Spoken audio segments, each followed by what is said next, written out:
প্রিয় শিক্ষার্থীরা, virtual classroom for economics চ্যানেলে তোমাদের স্বাগতম। আজকে আমরা যে বিষয়টি পড়ব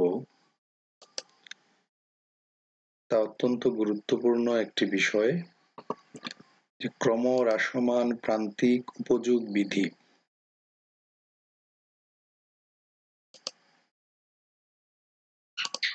অর্থনীতিতে ভোক্তার আচরণ সম্পর্কিত যত বিধি আছে, যত তত্ত্ব আছে, তার মধ্যে এই ক্রমহ্রাসমান প্রান্তিক উপযোগ বিধি একটি উল্লেখযোগ্য তত্ত্ব হিসাবে পরিচিত। এই বিধিটি কিসের বিধি? ভোক্তার আচরণ সম্পর্কিত বিধি। ভোক্তার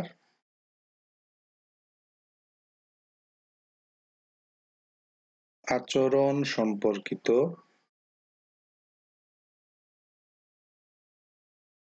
বিধি। এই বিধি কিন্তু চাহিদা তত্ত্বের অংশ। এটি কিসের অংশ? ব্যষ্টিক অর্থনীতিতে যে চাহিদা তত্ত্ব আমরা পড়ি, এই বিধিটি চাহিদা তত্ত্বের একটি অংশ। এখন ক্রমহ্রাসমান প্রান্তিক উপযোগ বিধি সম্পর্কে সর্বপ্রথম একজন জার্মান অর্থনীতিবিদ, তার নাম হারম্যান হেনরিক। হারম্যান, আমি নামটা লিখি, হারম্যান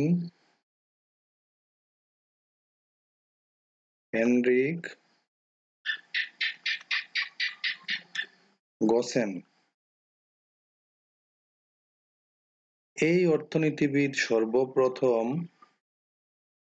ক্রমহ্রাসমান প্রান্তিক উপযোগ বিধি সম্পর্কে ধারণা প্রদান করেন। তবে তিনি তার পূর্ণাঙ্গ বিজ্ঞানসম্মত ব্যাখ্যা দিতে পারেননি। পরবর্তীকালে এসে আলফ্রেড মার্শাল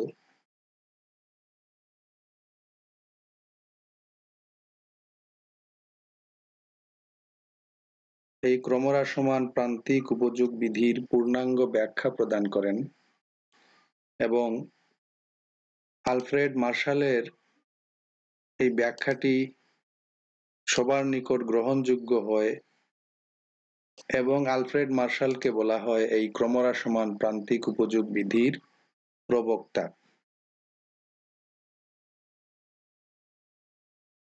আমার হাতের লেখা খারাপ, আর যে ডিভাইস দিয়ে আমি লিখছি, লেখার চেষ্টা করছি, সেটিতে লেখা বেশ কঠিন। আমার এখনো পুরোপুরি অভ্যাস হয়নি।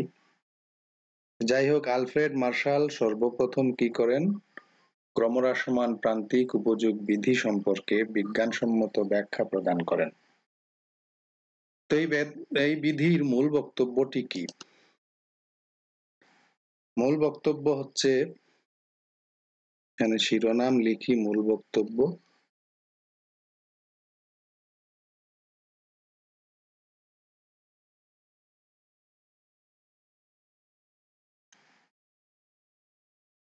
মূল বক্তব্য হচ্ছে, অন্যান্য অবস্থা স্থির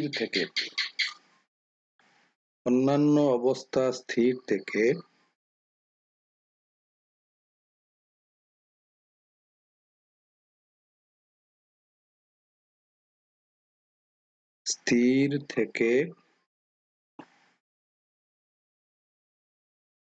কোনো নির্দিষ্ট সময়ে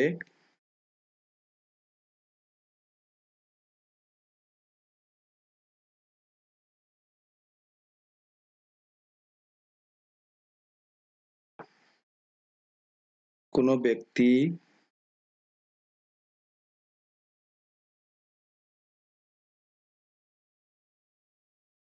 যখন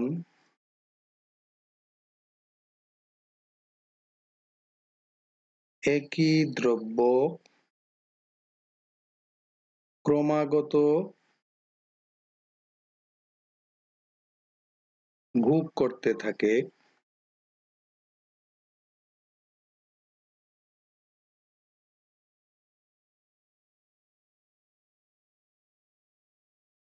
তখন ওই দ্রব্যের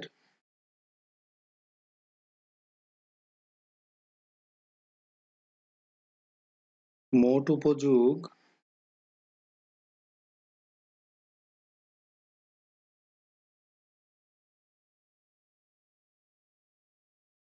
বৃদ্ধি পেলেও প্রান্তিক উপযোগ ক্রমশ হ্রাস পায়।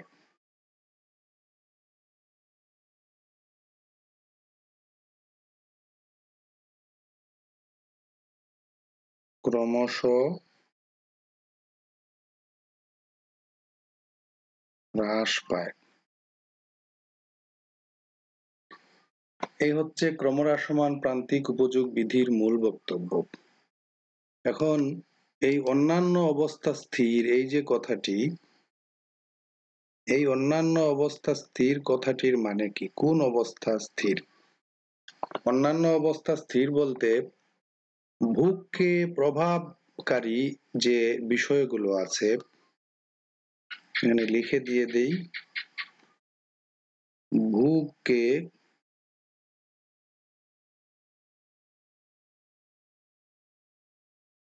প্রভাবকারী বিষয়সমূহ। যতগুলো উপাদান একজন ব্যক্তির ভোগ ব্যয়কে বা ভোগকে প্রভাবিত করে, সবগুলো উপাদানকে আমরা স্থির ধরে নিয়ে যদি বিবেচনা করি, তাহলে কোনো নির্দিষ্ট সময়ে যখন একজন ব্যক্তি কোনো দ্রব্যের বিভিন্ন একক ক্রমাগত ভোগ করতে থাকে, তখন ওই দ্রব্যের মোট উপযোগ বৃদ্ধি পেলেও তার প্রান্তিক উপযোগ ক্রমশ বা ক্রমাগত হ্রাস পায়। এটি হচ্ছে ক্রমহ্রাসমান প্রান্তিক উপযোগ বিধির মূল বক্তব্য। খুব সহজ সরল, এটি কঠিন কোনো বিষয় নয়।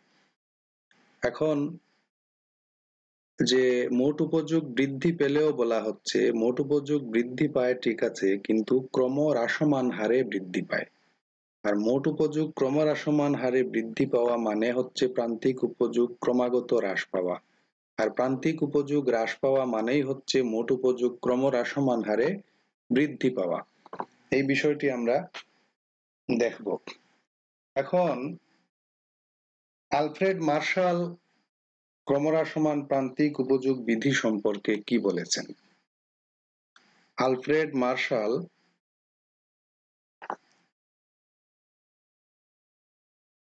বলেন, মার্শালের মতে, আমরা লিখে ফেলি,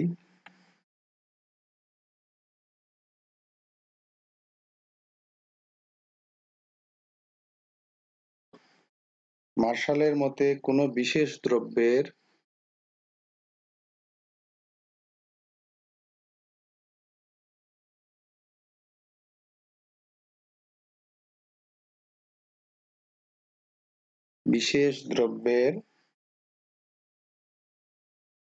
মজুদ বৃদ্ধির ফলে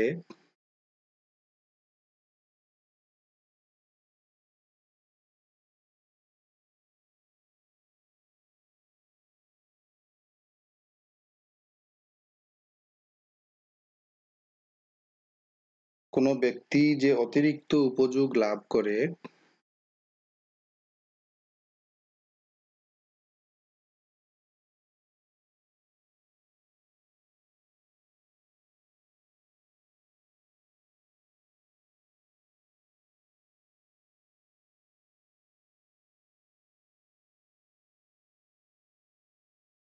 অতিরিক্ত উপযোগ লাভ করে, তা মজুদ বৃদ্ধির সাথে সাথে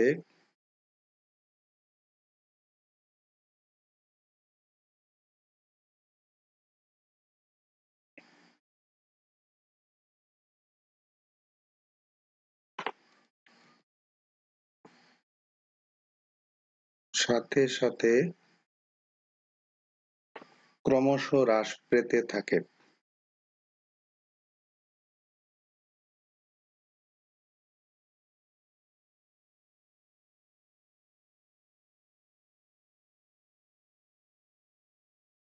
এ হচ্ছে মার্শালের বক্তব্য। অর্থাৎ কোনো দ্রব্যের মজুদ বৃদ্ধি মানে ভোগের জন্যই তো মজুদ বৃদ্ধি। যদি মজুদ বৃদ্ধি করতে থাকে একজন ব্যক্তি বা ভোক্তা, তো মজুদ বৃদ্ধির সাথে সাথে তার উপযোগ ক্রমাগত কি করে হ্রাস পেতে থাকে। অতিরিক্ত এককগুলোর উপযোগ ভোক্তার কাছে ক্রমাগত হ্রাস পায়। এখন এই যে ক্রমহ্রাসমান প্রান্তিক উপযোগ বিধি আমরা আলোচনা করব বা অর্থনীতিবিদরা আলোচনা করেছেন, এই বিধির কিছু অনুমান আছে কোন কোন পরিস্থিতির প্রেক্ষিতে এই বিধি কার্যকর। অনুমান বা অনুমিতি হচ্ছে এমন সব অবস্থা বা পরিস্থিতি যেগুলো অনুপস্থিত থাকলে কোনো নির্দিষ্ট বিধি কার্যকর হয় না। তাহলে ক্রমহ্রাসমান প্রান্তিক উপযোগ বিধিও কিছু কিছু অনুমিতি বা অনুমানের উপর নির্ভরশীল, ইংরেজিতে যাকে বলে অ্যাজাম্পশন। ওইসব পরিস্থিতি যদি অনুপস্থিত থাকে তাহলে এই বিধি কার্যকর হবে না। তাহলে আমরা এই বিষয়গুলো জেনে নেই, একটু বোঝা দরকার কোন কোন পরিস্থিতি। প্রথমে বলা হচ্ছে উপযোগের পরিমাণগত পরিমাপ সম্ভব। উপযোগের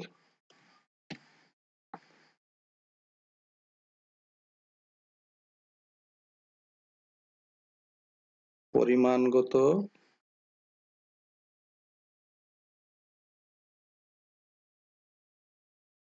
পরিমাপ সম্ভব, অর্থাৎ সংখ্যার আকারে উপযোগ পরিমাপ সম্ভব, যাকে কার্ডিনাল ইউটিলিটি বলে।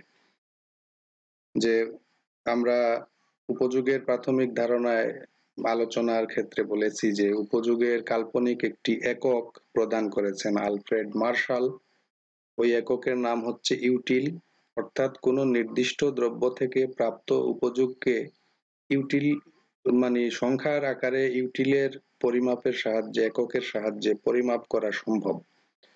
কোনো ধরো একটা আম খেয়ে একজন ভোক্তা, আমরা যদি উদাহরণ হিসাবে ধরি যে 10 একক উপযোগ লাভ করে, অর্থাৎ আমরা বলতে পারবো যে এক একক আম থেকে একজন ভোক্তা বা ক্রেতা কি করে 10 ইউটিল উপযোগ লাভ করে। অর্থাৎ উপযোগ সংখ্যার আকারে বা পরিমাণগত পরিমাপ সম্ভব, সংখ্যার আকারে পরিমাপ করা যায়। তারপরে শর্ত ধরা হয়েছে যে ভোক্তার রুচি, পছন্দ, আয় ইত্যাদি অপরিবর্তিত। ভোক্তার রুচি, পছন্দ, আয় ইত্যাদি অপরিবর্তিত বা স্থির।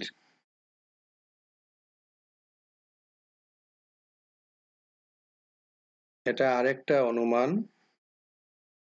তারপরে ভোক্তার আচরণ যুক্তিপূর্ণ। ভোক্তার আচরণ যুক্তিপূর্ণ বলতে কি বোঝানো হয়, অর্থাৎ ভোক্তা কম পরিমাণের চেয়ে বেশি পরিমাণ পছন্দ করে, এই হচ্ছে একজন ভোক্তার যুক্তিপূর্ণ আচরণ। তারপরে ধরা হয়েছে উপযোগ অর্থের মাধ্যমে প্রকাশ করা যায়। উপযোগ অর্থের মাধ্যমে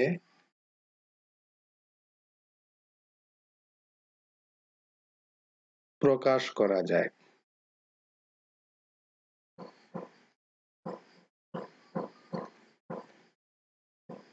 তারপরে ধরা হয়েছে অর্থের মাধ্যমে প্রকাশ করা যায় মানে কি, একজন ভোক্তা কোনো দ্রব্যের নির্দিষ্ট একক যত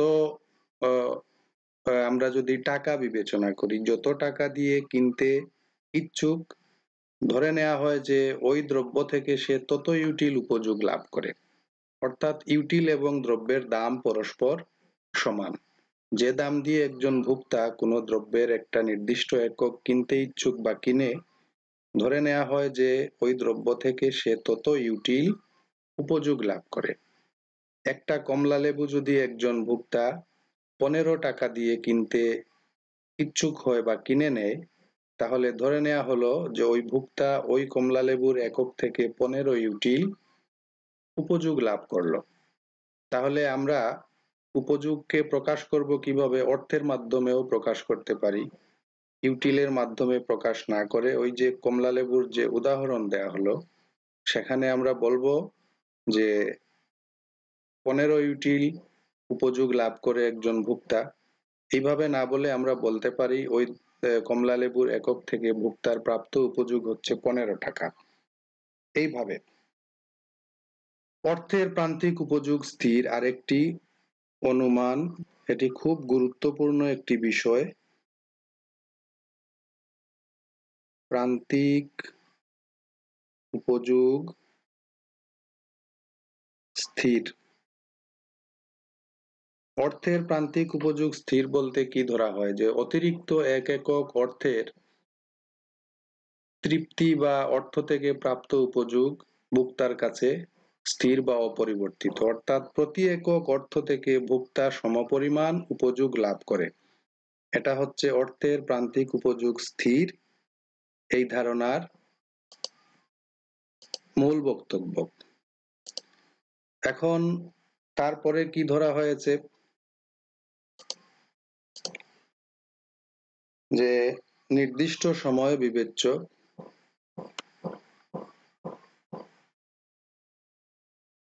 নির্দিষ্ট সময় বিবেচ্য, এটা বুঝতে অসুবিধা নাই। তারপরে দ্রব্যের বিভিন্ন একক সমজাতীয়, দ্রব্যের যে আমরা বিভিন্ন একক বিবেচনা করব সেগুলোর আকার আকৃতি গুণগত মান সব কিছু অভিন্ন, কোনো পার্থক্য নেই, একে বলা হয় সমজাতীয়। দ্রব্যের বিভিন্ন একক সমজাতীয়। তারপরে আছে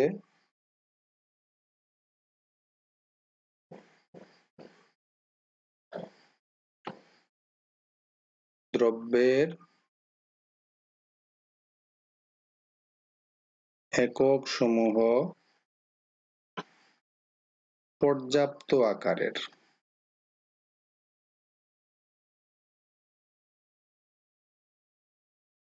পর্যাপ্ত আকারের মানে কি? আমরা যখন আপেল নিয়ে বিবেচনা করব, যদি একটি দ্রব্য হয় আপেল, তাহলে একটা আপেল হচ্ছে আপেলের একটা পর্যাপ্ত আকার বা একক। এখন একটা আপেলকে 20 পিস করে যদি আমরা এক পিস নিয়ে বিবেচনা করি তাহলে আমাদের ক্রমহ্রাসমান প্রান্তিক উপযোগ বিধি ওই ছোট ছোট আপেলের টুকরো নিয়ে আলোচনার ক্ষেত্রে প্রযোজ্য হবে না। মানে দ্রব্যের একক পর্যাপ্ত আকারের হতে হবে, যে আকার একজন ভোক্তা ভোগ করে তৃপ্তি পায়। এই হচ্ছে ক্রমহ্রাসমান প্রান্তিক উপযোগ বিধির অনুমিতি বা অনুমান সমূহ।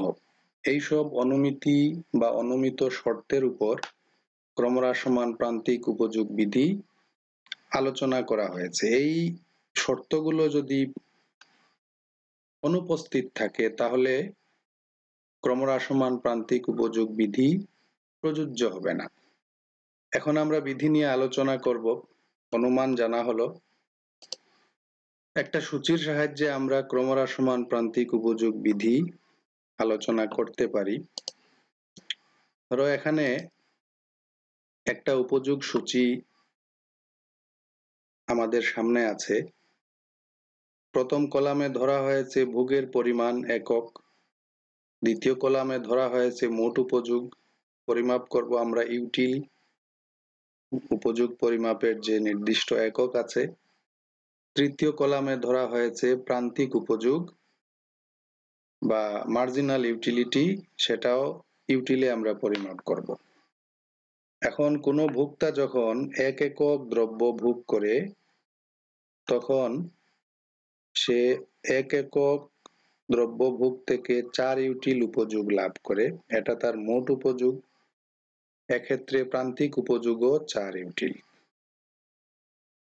ভোক্তা যখন আরো এক একক দ্রব্য ভোগ বৃদ্ধি করে, অর্থাৎ 2 একক দ্রব্য ভোগ করে, তখন সে 2 একক থেকে 1 নম্বর একক এবং 2 নম্বর একক, অর্থাৎ প্রথম একক এবং দ্বিতীয় একক 2 এককের ভোগের সময় পরে মোট উপযোগ হচ্ছে তার 7 ইউটিল। তাহলে এক্ষেত্রে তার প্রান্তিক উপযোগ হবে কত? দ্রব্য ভোগের একক বৃদ্ধি পেল 1 একক, তার ফলে মোট উপযোগ বৃদ্ধি পেল 4 একক থেকে 7 গেলে কত বৃদ্ধি পেল? 3 একক। ওইটাই হচ্ছে প্রান্তিক উপযোগ। প্রান্তিক উপযোগ কি? যে দ্রব্যের অতিরিক্ত 1 একক ভোগ বৃদ্ধির ফলে মোট উপযোগ যে পরিমাণ বৃদ্ধি পায় তাকে ওই এককের প্রান্তিক উপযোগ বলে। তাহলে এখানে 1 থেকে 2 দ্রব্যভোগের পরিমাণ বৃদ্ধি পেয়েছে 1 একক, মোট উপযোগ 4 একক থেকে 7 এককে গেছে। 4 থেকে 7 গেলে বৃদ্ধি পেয়েছে কত? 3 একক। এই 3 একক হচ্ছে দ্বিতীয় এককের প্রান্তিক উপযোগ। তো প্রান্তিক উপযোগ নির্ণয়ের যে সূত্র আমরা আগে দেখেছি যে প্রান্তিক উপযোগ মার্জিনাল ইউটিলিটি সমান কি? Changing TU by changing Q. এখান থেকে আমরা প্রান্তিক উপযোগ নির্ণয় করতে পারি। চেঞ্জিং কিউটা নির্ণয় করতে হবে কি? পরিবর্তিত পরিমাণ থেকে প্রাথমিক পরিমাণ।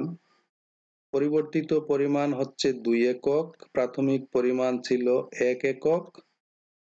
আর মোট উপযোগের পরিবর্তন নির্ণয় করতে হবে কিভাবে? পরিবর্তিত পরিমাণ থেকে প্রাথমিক পরিমাণ। পরিবর্তিত পরিমাণ হচ্ছে 7 একক বিয়োগ প্রাথমিক পরিমাণ হচ্ছে 4 একক। তাহলে এখানে কত হয়?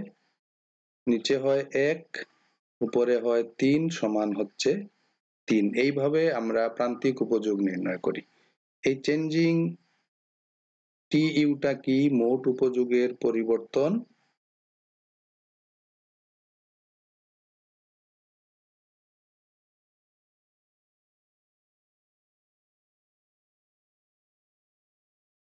আর চেঞ্জিং কিউটা হচ্ছে দ্রব্যের এককের পরিবর্তন বা ভোগের এককের পরিবর্তন।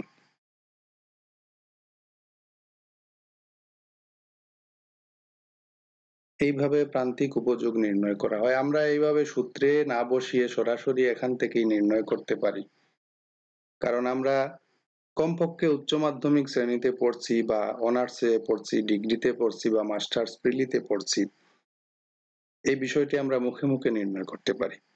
দ্রব্যভোগের পরিমাণ যখন আরো 1 একক বৃদ্ধি পায়, 3 একক ভোগ করলে মোট উপযোগ হয় 9 একক। এক্ষেত্রে মোট উপযোগের বৃদ্ধি হয়েছে 2 একক, প্রান্তিক উপযোগ 2 একক। 4 একক ভোগ করলে মোট উপযোগ বৃদ্ধি পেয়ে হয় 10 একক। এক্ষেত্রে 1 একক ভোগ বৃদ্ধির ফলে মোট উপযোগ বৃদ্ধি পেয়েছে 1 একক, প্রান্তিক উপযোগ হচ্ছে 1 একক। 5 একক ভোগ করলে কি হয়? মোট উপযোগের বৃদ্ধি স্থির থাকে, 10 থেকে 10এই থাকে, অর্থাৎ মোট উপযোগের পরিবর্তনটা 0। এর মানে হচ্ছে এই পঞ্চম এককে এসে প্রান্তিক উপযোগ হচ্ছে 0। 6 একক ভোগ করলে কি হয়? দেখা যায় মোট উপযোগ কমে গেছে, হ্রাস পেয়েছে। 10 থেকে মোট উপযোগ 9 নেমে এসছে, অর্থাৎ এক্ষেত্রে মোট উপযোগ না বৃদ্ধি পেয়ে কি হয়েছে? কমে গেছে। তো 9 থেকে 10 বিয়োগ করলে আমরা কি করব? -1 পাই। -1 হচ্ছে এক্ষেত্রে প্রান্তিক উপযোগ। -1 উপযোগ কি হতে পারে? আমি একটি উদাহরণ দিই। ধরো আইসক্রিম তোমার প্রিয় একটি খাবার। আমি এখানে লিখি আইসক্রিম। এখন মনে করো তুমি আইসক্রিম খেতে শুরু করেছো। 1 একক আইসক্রিম প্রথমে তুমি খেলে, 4 একক ইউটিলিটি পেলে, যথেষ্ট তৃপ্তি পেলে। প্রথম আইসক্রিমটা খাওয়ার পরে আইসক্রিমের প্রতি তোমার আগ্রহ কিছুটা হলেও কমে যাবে। ওইটা খাওয়া শেষ হওয়ার সাথে সাথে যদি দ্বিতীয় একক আইসক্রিম তোমাকে দেয়া হয়, 2 নম্বরটা এখন খাও, তখন কি হবে? 2 নম্বরটা থেকে তুমি উপযোগ পাবে মাত্র, মানে প্রথমটা থেকে যে পরিমাণ তৃপ্তি পেয়েছিলে ওই পরিমাণ তৃপ্তি দ্বিতীয় একক থেকে আর পাবে না। তোমার উপযোগ কিছুটা কমে যাবে। প্রান্তিক উপযোগ মনে করো 3 একক, অর্থাৎ মোট উপযোগ বৃদ্ধি পেয়েছে কিন্তু ক্রম হ্রাসমান হারে বৃদ্ধি পেয়েছে, 4 থেকে 7 গেছে। একইভাবে তৃতীয় একক দেয়া হলো, তুমি খেলে তোমার মোট উপযোগ বাড়লো তবে ক্রম হ্রাসমান হারে বাড়লো, অর্থাৎ প্রান্তিক উপযোগ কমছে। 4 নম্বর আইসক্রিম দেওয়ার পরে তুমি খেলে তোমার আগ্রহ আইসক্রিমের প্রতি আরো কমে গেছে, তুমি আর আগের মতো মজা পাচ্ছ না।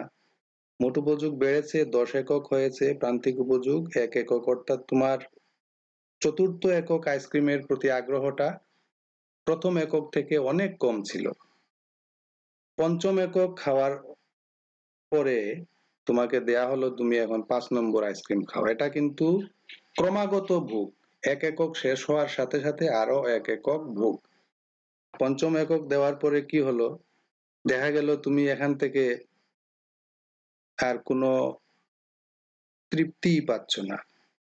4টা আইসক্রিম খাওয়ার পরে আইসক্রিমের প্রতি তোমার আগ্রহ পুরোপুরি হ্রাস পেয়ে গেছে, আইসক্রিমের প্রতি কোনো আগ্রহ নাই। অর্থাৎ পঞ্চম একক বা 5 নম্বর আইসক্রিম যখন তুমি খেলে এখান থেকে কোনো উপযোগী পেলে না, অর্থাৎ তোমার মোট উপযোগ 4 নম্বর আইসক্রিমে 10 একক ছিল, 5 নম্বর আইসক্রিমে এসেও 10 এককই থাকলো, এক্ষেত্রে প্রান্তিক উপযোগ 0। এরপরে যখন তোমাকে আরো 1 একক আইসক্রিম দেয়া হলো, তুমি তো পঞ্চম আইসক্রিমই খেতে আগ্রহী ছিলে না, এখন ষষ্ঠ আইসক্রিম যখন তোমাকে দেয়া হলো তোমাকে খেতেই হবে। খাওয়ার পরে কি হলো, জোর করে যখন তুমি খাবে তখন দেখা গেল যে তুমি আইসক্রিম খেয়ে তৃপ্তি পাওয়ার পরিবর্তে তোমার শরীরে বিরূপ প্রতিক্রিয়ার সৃষ্টি হচ্ছে, তুমি বমি করে ফেলছো। এজন্য এই যে ক্রমাগত ভোগের ফলে আমরা বলছি যে মোট উপযোগ বৃদ্ধি না পেয়ে হ্রাস পেয়ে গেছে, অর্থাৎ প্রান্তিক উপযোগ এক্ষেত্রে -1 বা -1। এই হচ্ছে উপযোগের ধারণা বা প্রান্তিক উপযোগ বিশ্লেষণ। তো দেখো, ক্রমাগত কোনো দ্রব্য ভোগ করার ফলে মোট উপযোগ ক্রম হ্রাসমান হারে বাড়ে, এক সময় স্থির হয় এবং তারপরে কমতে শুরু করে। এর মানে কি, কোনো নির্দিষ্ট দ্রব্য ক্রমাগত যখন আমরা ভোগ করি তখন তার প্রান্তিক উপযোগ ক্রমাগত হ্রাস পায়, এটাকেই বলা হয় ক্রম হ্রাসমান প্রান্তিক উপযোগ বিধি। মোট প্রান্তিক উপযোগ ক্রমশ হ্রাস পাওয়া মানে হচ্ছে মোট উপযোগ ক্রম হ্রাসমান হারে বৃদ্ধি পাওয়া, এক সময় গিয়ে স্থির হয় এবং তারপরে কমতে শুরু করে যখন প্রান্তিক উপযোগ ঋণাত্মক হয়। এই হচ্ছে সূচির মাধ্যমে ক্রম হ্রাসমান প্রান্তিক উপযোগ বিধির ব্যাখ্যা। এখন এই বিধিকে আমরা চিত্রের সাহায্যে বিশ্লেষণ করতে পারি। ধরো এই হচ্ছে, আমি সূচিটা এখানে রেখে দিলাম। এই সূচি থেকে আমরা কি করব, একটা চিত্র অঙ্কন করতে পারি। চিত্র অঙ্কন করতে গেলে আমাদের 2 অক্ষ বিশিষ্ট একটা চতুর্থাঙ্ক লাগবে। এই চতুর্থাঙ্ক আমরা নিলাম, ভূমি অক্ষে ধরলাম ভোগের একক, এদিকে খেয়াল করো এখানে ভোগের একক, আর লম্ব অক্ষে ধরলাম আমরা উপযোগ। 2 অক্ষে 2টা বিষয় আমরা পরিমাপ করব। এখন এই যে ভোগের পরিমাণ, তার বিপরীতে মোট উপযোগের পরিমাণগুলো যদি আমরা স্থাপন করি, এখানে ভোগের পরিমাণ যখন 1 একক তখন মোট উপযোগ 4, এটা একটা জোড় মান। এই জোড় মান চতুর্থাঙ্কে স্থাপন করলে একটা নির্দিষ্ট বিন্দু পাবো। ভোগের পরিমাণ যখন 2 একক তখন মোট উপযোগ হচ্ছে 7 ইউটিল বা 7 একক, এটা আরেকটা জোড় মান, এটিও চিত্রে প্রতিস্থাপন করলে একটি নির্দিষ্ট বিন্দু পাবো। তো আমরা এইভাবে বিন্দুগুলো আগে অর্জন করি। তার জন্য কি করতে হবে, আমাদের 2 অক্ষের স্কেল নির্ধারণ করতে হবে। আমি এখানে 1 2 3 4 5 6 একক পর্যন্ত ভোগের একক, ভূমি অক্ষে ভোগের একক ধরা হয়েছে এবং 6 পর্যন্ত আমি স্কেল নির্ধারণ করেছি সম পরিমাণ। লম্ব অক্ষে 10 পর্যন্ত আমি এই দেখো স্কেল নির্ধারণ করেছি। এখন ভোগের পরিমাণ যখন 1 একক তখন মোট উপযোগ 4 একক। মোট উপযোগ লম্ব অক্ষে পরিমাপ করা হচ্ছে আর ভোগের পরিমাণ হচ্ছে ভূমি অক্ষে পরিমাপ করা হচ্ছে। এখন ভোগের পরিমাণ 1 একক হলে মোট উপযোগ 4 একক। কি করব আমরা? ভোগের পরিমাণ ভূমি অক্ষের 1 একক দূরত্ব থেকে লম্ব অক্ষের দিকে 4 পর্যন্ত লম্ব অক্ষের সমান্তরাল করে একটি সরল রেখা টানব। আর লম্ব অক্ষের 4 একক নির্দেশক দূরত্ব থেকে ভূমি অক্ষের সমান্তরাল করে একটি সরল রেখা টানব। এই দুই রেখা যে বিন্দুতে মিলিত হবে এই বিন্দুটা হচ্ছে আমাদের এই যে 1, 4 জোড়মান নির্দেশক বিন্দু। এই বিন্দুর নাম দিয়ে দিলাম আমরা এ। একইভাবে 2 একক বুক করলে মোট উপযোগ পায় 7 একক, এই আর একটা বিন্দু আমরা পেলাম। 3 একক বুক করলে মোট উপযোগ পায় 9 একক, এই আর একটা বিন্দু আমরা পেলাম। এটার নাম দিয়ে দিলাম বি, এটার নাম সি। 4 একক বুক করলে মোট উপযোগ পায় 10 একক, এটার নাম দিয়ে দিলাম ডি। 5 একক বুক করলে মোট উপযোগ পায় 10 একক, এটার নাম দিলাম ই। 6 একক বুক করলে মোট উপযোগ হ্রাস পেয়ে যায়, 9 এককে নেমে আসে। এই বিন্দুটা হচ্ছে 6 এবং 9 নির্দেশক জোড়মান নির্দেশক বিন্দু, এটার নাম দিয়ে দিলাম এফ। এখন এই যে মূলবিন্দু থেকে আমরা এ, বি, সি, ডি, ই, এফ বিন্দু যোগ করে দিলে যে রেখা পাবো সেই রেখাটি হবে আমাদের মোট উপযোগ রেখা। আমরা বিন্দুগুলো যোগ করি, যোগ করলে এইভাবে যে রেখাটি পাই এই টিইউ রেখাটি হচ্ছে আমাদের মোট উপযোগ রেখা। এই মোট উপযোগ রেখা ক্রমহ্রাসমান হারে বাড়ে, এক সময় স্থির হয়, স্থির হয়ে আবার কমতে শুরু করে। তাহলে টিইউটা কি? মোট উপযোগ রেখা। একইভাবে আমরা এই দ্রব্যভোগের এককের বিপরীতে যে প্রান্তিক উপযোগের মানগুলো আছে তোমরা খেয়াল করো, 1 এককে 4 প্রান্তিক উপযোগ, এটা একটা জোড় মান। 2 এককে 3, এটা একটা জোড় মান। 3 এককে 2, এটা আরেকটা জোড় মান। 4 এককে 1 প্রান্তিক উপযোগ, এটা আরেকটা জোড় মান। 5 এককে কত হয়? 0 হয় প্রান্তিক উপযোগ, এটা আরেকটা জোড় মান। 6 এককে -1 হচ্ছে প্রান্তিক উপযোগের পরিমাণ। এই যে জোড় মানগুলো আমরা এখন যদি এই চিত্রে প্রতিস্থাপন করি তাহলে আরো কিছু বিন্দু পাবো এবং ওই বিন্দুর সংযোজক রেখাকে বলা হবে প্রান্তিক উপযোগ রেখা। কিভাবে আমরা এখন এই বিন্দুগুলো যোগ করে দেই বা বিন্দুগুলো আগে নির্ণয় করি। তোমরা খেয়াল করো,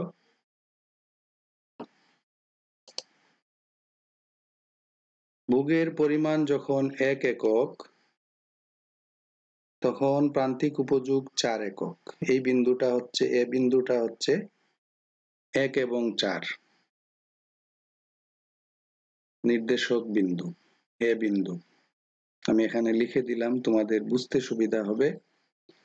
2 একক বুক করলে প্রান্তিক উপযোগ 3 একক, 2 একক বুক করলে প্রান্তিক উপযোগ 3 একক। এই বিন্দুটা হচ্ছে, এটার নাম দিয়ে দিলাম আমি A1। A1 কত? 2, 3 জোড় মান। 3 একক বুক করলে প্রান্তিক উপযোগ হয় 2 একক। এই বিন্দুটা মনে করো A2, নাম দিলাম A2। বিন্দুটা কি? 3 একক 2 ইউটিল। 4 একক বুক করলে প্রান্তিক উপযোগ হয় 1 একক। A3 হচ্ছে আরেকটা বিন্দু, মানে A3 কি কোন জোড় মান নির্দেশ করে? 4 একক আর 1 ইউটিল। 5 একক বুক করলে মোট উপযোগ 0, অর্থাৎ বিন্দুটা এখানে অবস্থিত A4। উপযোগ যেহেতু আমরা লম্ব অক্ষে পরিমাপ করছি, উপযোগ পেতে গেলে আমাদের যে কোনো বিন্দু থেকে বা ভোগের যে কোনো একক থেকে লম্ব দূরত্বের দিকে যেতে হবে। যেহেতু এখানে শূন্য, আমাদের লম্ব দূরত্বের দিকে যেতে হচ্ছে না, এটা ভূমি অক্ষের উপরিস্থিত বিন্দু A4। এটা হচ্ছে কত, A4 বিন্দুটা 5, 0। আর 6 একক যখন বুক করে তখন উপযোগ, প্রান্তিক উপযোগ ঋণাত্মক হয়। -1 আমরা এখান থেকে লম্ব অক্ষের সমান্তরাল করে -1 এর দিকে যাব নিচের দিকে, আর -1 থেকে ভূমি অক্ষের সমান্তরাল করে এইদিকে সরল রেখা টানবো। যে বিন্দুতে এই দুই রেখা মিলিত হবে সেটা বিন্দু মনে করো A5। A5 কি, 6 আর -1। এখন এই যে বিন্দুগুলো আমরা পেলাম, এই বিন্দুগুলো এখন যোগ করে দিলে যে রেখা পাই, এই যে A1, A2, A3, A4, A5 বিন্দুগুলো যোগ করে দিলে যে নিম্নগামী এই নীল রেখাটি পাই, এই রেখা হচ্ছে MU বা প্রান্তিক উপযোগ রেখা। এটা প্রান্তিক উপযোগ রেখা।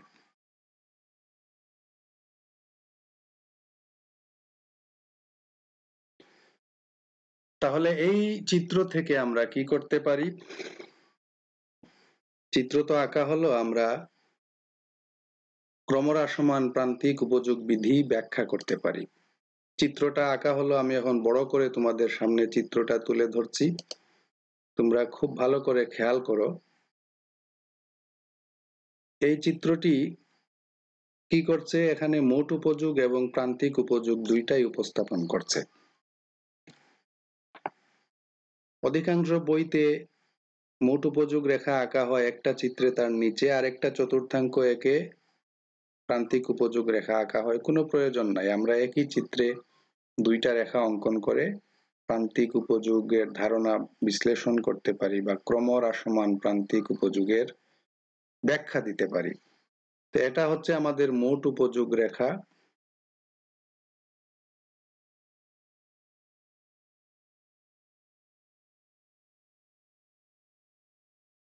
আর এটা হচ্ছে আমাদের প্রান্তিক উপযোগ রেখা।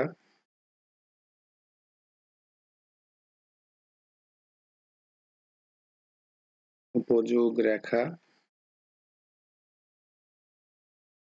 তো এখানে কি দেখা যাচ্ছে, ভুগের পরিমাণ 1 একক যখন, তখন মোট উপযোগ 4 ইউটিল।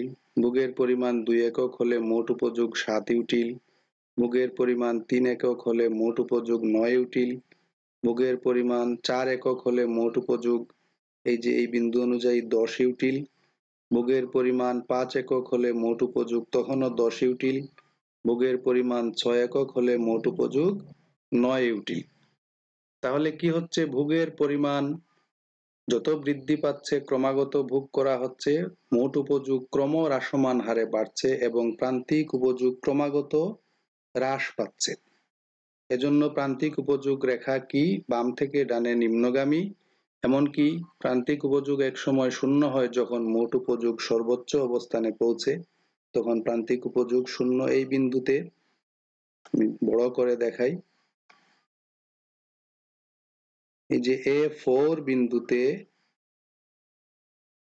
মার্জিনাল ইউটিলিটিটা হচ্ছে 0, প্রান্তিক উপযোগ শূন্য। তারপরে আরো ভোগ করা হলে প্রান্তিক উপযোগ ভূমি অক্ষের নিচে নেমে যায়, প্রান্তিক উপযোগ রেখা অর্থাৎ প্রান্তিক উপযোগ ঋণাত্মক হয়। এই হচ্ছে ক্রমহ্রাসমান প্রান্তিক উপযোগ বিধির ব্যাখ্যা। মূল বিষয়টাই হচ্ছে কোন দ্রব্যের বিভিন্ন একক ক্রমাগত ভোগ করতে থাকলে তার মোট উপযোগ ক্রমহ্রাসমান হারে বৃদ্ধি পায়, অর্থাৎ প্রান্তিক উপযোগ ক্রমাগত হ্রাস পায়। এটি হচ্ছে ক্রমহ্রাসমান প্রান্তিক উপযোগ বিধি। এই বিধি যে অনুমিতি বা অনুমানের উপর নির্ভরশীল সেগুলো শুরুতে আলোচনা করা হয়েছে। ওইসব অনুমানের একটিও যদি অনুপস্থিত থাকে তাহলে এই বিধি কিন্তু কার্যকর হবে না। এখন এই যে নির্দিষ্ট সূচির মাধ্যমে চিত্র এঁকে আমরা ক্রমহ্রাসমান প্রান্তিক উপযোগ বিধির ব্যাখ্যা দেব, আমাদের মূল বিষয়টি যদি জানা থাকে, ভালো করে আমরা বুঝি, তাহলে এইভাবে সুনির্দিষ্ট সূচির মাধ্যমে চিত্রনায়কে সরাসরি আমরা এইভাবে একটা চিত্র এঁকেও ক্রমহ্রাসমান প্রান্তিক উপযোগ বিধি ব্যাখ্যা করতে পারি। যে মোট উপযোগ রেখা এই যে টিইউ, এটি ক্রমহ্রাসমান হারে বাড়ে এবং এক সময় কমতে শুরু করে, আর প্রান্তিক উপযোগ এজন্য ক্রমাগত হ্রাস পায়। অর্থাৎ নির্দিষ্ট সূচির ভিত্তিতে আমরা যে চিত্রটি এঁকেছি, চিত্র আঁকার পরে আমাদের মোট উপযোগ রেখা এবং প্রান্তিক উপযোগ রেখার মধ্যে সম্পর্ক এইভাবে প্রতিষ্ঠিত হয়েছে যে মোট উপযোগ যখন ক্রমহ্রাসমান হারে বাড়ে তখন প্রান্তিক উপযোগ ক্রমাগত হ্রাস পায়, মোট উপযোগ যখন সর্বোচ্চ বিন্দুতে পৌঁছে তখন প্রান্তিক উপযোগ শূন্য হয়। এই বিন্দুতে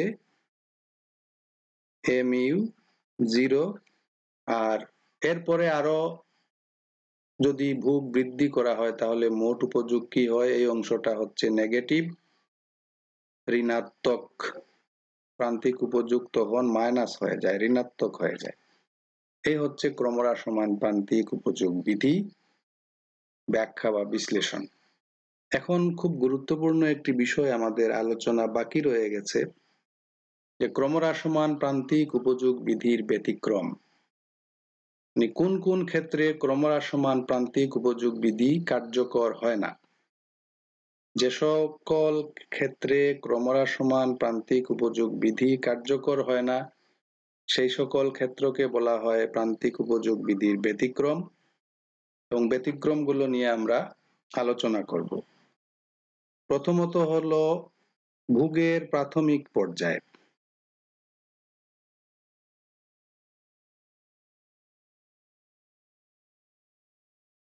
একজন ভোক্তা যখন ভোগ শুরু করে, ভোগ শুরুর একেবারে প্রাথমিক পর্যায়ে তার প্রান্তিক উপযোগ হ্রাস না পেয়ে বরং বৃদ্ধি পেতে পারে। একেবারে প্রাথমিক পর্যায়ে প্রথম 1, 2, 3 এককের ক্ষেত্রে কি হতে পারে, প্রান্তিক উপযোগ হ্রাস না পেয়ে বরং বৃদ্ধি পেতে পারে। ধরো আমরা আম খেতে শুরু করলাম, একটা আম খাওয়ার পরে দ্বিতীয় আমের প্রতি আমাদের আগ্রহ কমে না গিয়ে বরং বৃদ্ধি পেতে পারে। দ্বিতীয়টা খাওয়ার পরে হয়তো তৃতীয়টার প্রতি আমাদের আগ্রহ কমতে শুরু করবে। অর্থাৎ ভোগের একেবারে প্রাথমিক পর্যায়ে ক্রমহ্রাসমান প্রান্তিক উপযোগ বিধি কার্যকর হয় না। এক্ষেত্রে প্রান্তিক উপযোগ হ্রাস না পেয়ে বরং বৃদ্ধি পায়। এরপরে অপর্যাপ্ত আকারের একক।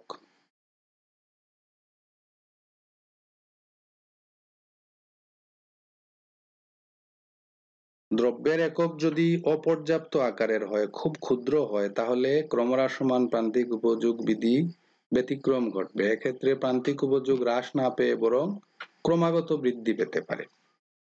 আমি উদাহরণ দিয়ে বলি, একজন তৃষ্ণার্ত ব্যক্তিকে যদি আমরা পানি পান করতে দেই, তাহলে পানির একটা পর্যাপ্ত আকারের একক হচ্ছে নিশ্চয় 1 গ্লাস পানি, 2 গ্লাস পানি, 3 গ্লাস পানি। এখন আমরা যদি তাকে গ্লাস দিয়ে 1 গ্লাস, 2 গ্লাস, 3 গ্লাস করে পানি না দিয়ে চামচ দিয়ে 1 চামচ, 2 চামচ, 4 চামচ দিয়ে পানি দিই, তাহলে পরবর্তী চামচগুলোর প্রতি তার আগ্রহ হ্রাস না পেয়ে বরং বৃদ্ধি পাবে। অর্থাৎ দ্রব্যের একক যদি অপর্যাপ্ত আকারের হয় তাহলে প্রান্তিক উপযোগ হ্রাস না পেয়ে বরং বৃদ্ধি পায়। তারপরে আছে শখের জিনিস বা শৌখিন দ্রব্য। অনেক মানুষের ধরো বিভিন্ন ধরনের শখ আছে। ধরো আগেকার দিনে মানুষ আগে ডাক টিকিট সংগ্রহ করত, বিভিন্ন দেশের ডাক টিকিট সংগ্রহ করত। এক্ষেত্রে যে তার শখ ডাক টিকিট সংগ্রহ করা, তো যত বেশি ডাক টিকিট সে পাবে সে আরো বেশি করে সংগ্রহ করবে, তার উপযোগ এক্ষেত্রে হ্রাস না পেয়ে বরং বৃদ্ধি পাবে। এরপরে অনেক পুরনো প্রাচীন নিদর্শন সংগ্রহ করা অনেকের শখ। এক্ষেত্রে প্রাচীন জিনিস যত বেশি পাবে তার উপযোগ পরবর্তী এককের প্রতি হ্রাস না পেয়ে বরং বৃদ্ধি পাবে। এক্ষেত্রে ক্রমহ্রাসমান প্রান্তিক উপযোগ বিধি কার্যকর হবে না শখের জিনিসের ক্ষেত্রে। এরপরে নেশা।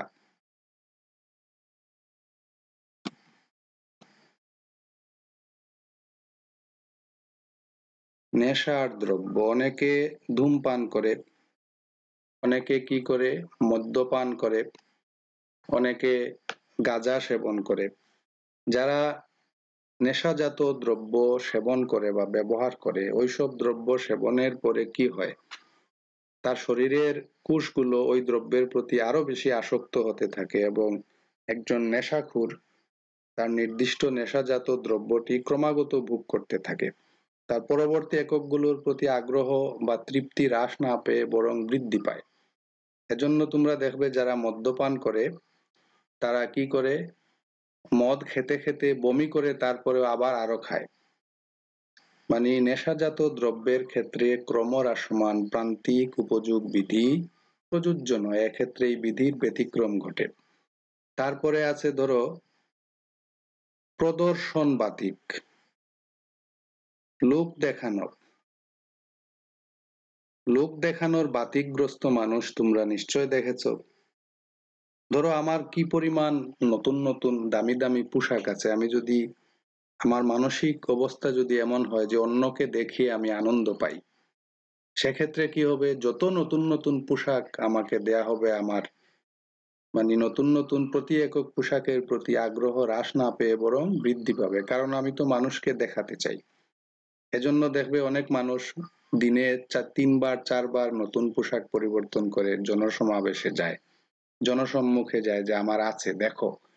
এই ধরনের বাতিকগ্রস্ত মানুষের ক্ষেত্রে যে দ্রব্যের প্রতি তার বাতিক আছে, দেখানোর বাতিক, ওই দ্রব্যের পরবর্তী এককগুলোর প্রতি তার উপযোগ হ্রাস না পেয়ে বরং বৃদ্ধি পায়, অর্থাৎ এক্ষেত্রে ক্রমহ্রাসমান প্রান্তিক উপযোগ বিধি প্রযোজ্য হয় না। তারপরে পরিপূরক দ্রব্যের ক্ষেত্রে বা যুক্ত দ্রব্য, ধরো যারা মদ্যপান করে তারা কিন্তু শুধু মদ খায় না, কি করে, মদ্যপান করার সাথে সাথে চানাচুর খায়। কি খায়? চানাচুর খায়, সাথে মাংসের কাবাব খায়, আঙ্গুর খায় মদ্যপানের সাথে সাথে। এখন যত বেশি মদ্যপান করবে, এই চানাচুর, কাবাব এবং আঙ্গুরের প্রতি তার আগ্রহ ক্রমাগত বাড়তে থাকবে। যেহেতু সে মদ্যপান বন্ধ করবে না, চানাচুর, কাবাব, আঙ্গুর খাওয়াও সে বন্ধ করবে না, তার বাড়তে থাকবে। এক্ষেত্রে কি হয়, ক্রমহ্রাসমান প্রান্তিক উপযোগ বিধির ব্যতিক্রম ঘটে, অর্থাৎ পরবর্তী এককগুলোর প্রতি তার আগ্রহ হ্রাস না পেয়ে বরং বৃদ্ধি পেতে থাকে। আমি কয়েকটি বিষয় আলোচনা করলাম, তোমরা বই থেকে ক্রমহ্রাসমান প্রান্তিক উপযোগ বিধির ব্যতিক্রম, আরো কয়েকগুলো বিষয় আছে, আরো অনেক বিষয় থাকতে পারে বা আছে, তোমরা বই থেকে অনুসন্ধান করে পড়ে নিও। আর আমার ক্লাসটি যদি ভালো লাগে তোমরা আমার চ্যানেলটি সাবস্ক্রাইব করো, ভিডিওতে লাইক দাও এবং কমেন্টে তোমাদের অনুভূতি ব্যক্ত করে আমাকে সহযোগিতা করো। সবাইকে ধন্যবাদ। আজকে এ পর্যন্তই। আমি তোমাদের সাথে ছিলাম মোহাম্মদ খালেদ হোসেন, প্রভাষক, বিয়ানীবাজার আদর্শ মহিলা কলেজ।